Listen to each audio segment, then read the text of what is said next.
Stephen Bowen, class of 2008, and I did have both of them, but there's nothing I could follow up on about Miss Sharp. He has summed it up. And I don't feel that I can say enough about Mr. O'Reilly either.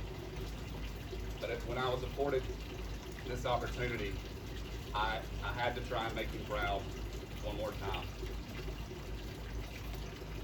In high school, I scored a 28 on my ACT. I was proud, and I probably bragged it was the highest in my class. And I was full of myself, and everybody knew it. And that score came as a result of weeks after school of Mr. O'Reilly helping me understand why we say I did and not I done, which I still don't agree with, but I know the rules. Then I went to a leadership conference at the University of Alabama, and I overheard my peers talking about a 32 and a 35, and I was shamed. I was full of shame. I was meek, and I came home, and I felt defeated. I realized how little I'd done, or I thought I did. Mr. O'Reilly saw this when I returned, and he said some words to me, and I wanted to say them to you, but I realized you're not me, and I'm not him. They could not carry that weight. But what he made me feel is that I had done my best, and that was enough. That I had excelled in myself. As I've tried over and over to figure out what to say, they have continued to escape me. That story is just one of many. But a word keeps coming to me that I don't hear said very often anymore. And so I thought with words I could try poorly to sum him up. A word that perfectly described Mr. O'Reilly to me was magnificent. He was a magnificent man. He was a magnificent teacher. He looked at every student in his class, and he demanded magnificent work from us. He expected us to be magnificent versions of ourselves because he had the gift to see not what we were, but what we could be. And he could make us see that too. He was magnificent to talk to. Every student in his class wanted and tried to be his favorite student, and I myself wanted to be his favorite student, and I considered me to be his favorite student. And I believe I was right. But his favorite student also sat behind me, and they sat in front of me, and they came the year after me, and the years to come, because I see now every student he had was his favorite. Every one he cared for with every part of his heart. He was more than an English teacher. He was more than a man. He was magnificent to everyone in his life. The first day of school, we were abuzz about an Irish English teacher.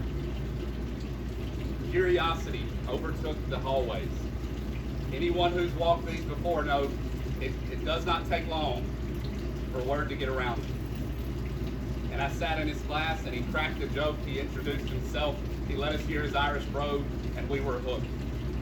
He had our respect. He had our love. And he had everything we could give him. Much to his dismay, and I am not an English guy. He called me a science type. He said, "You science types can't see the world for its beauty." But because I'm a science type, I have often thought of the improbability of me being in this rural town in Alabama and being blessed with a teacher from across the world who showed up right when I needed him, right when we needed him, right when this community needed him.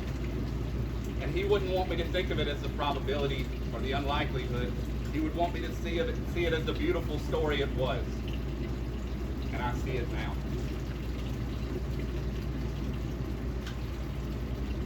have a poem that I'll read, If by Rudyard Kipling. If you can keep your head when all about you are losing theirs and blaming it on you.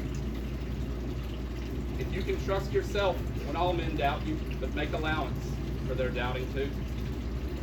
If you can wait and not be tired by waiting. Or being lied about, don't deal in lies. Or being hated, don't give way to hate. And yet don't look too good, nor talk too wise. If you can dream and not make dreams your masters. If you can think and not make thoughts your aim. If you can meet with triumph and disaster and treat those two impostors just the same. If you can bear to hear the truth you've spoken, twisted by knaves to make trap for fools, or watch the things you give life to broken, and stop and build them up with worn-out tools. If you can make one heap of all your winnings, and risk it in one turn, a pitch and toss, and lose and start again your beginnings, and never breathe a word about your loss. If you can force your heart and nerve and sinew to serve your turn long after they are gone, and so hold on when there is nothing in you except the will which says to hold on.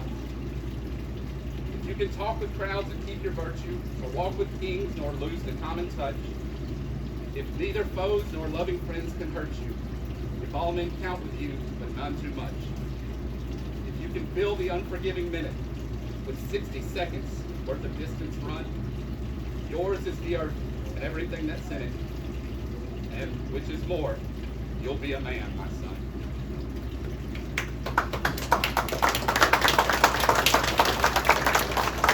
In the immortal words of Mr. O'Reilly, that'll do us for the day.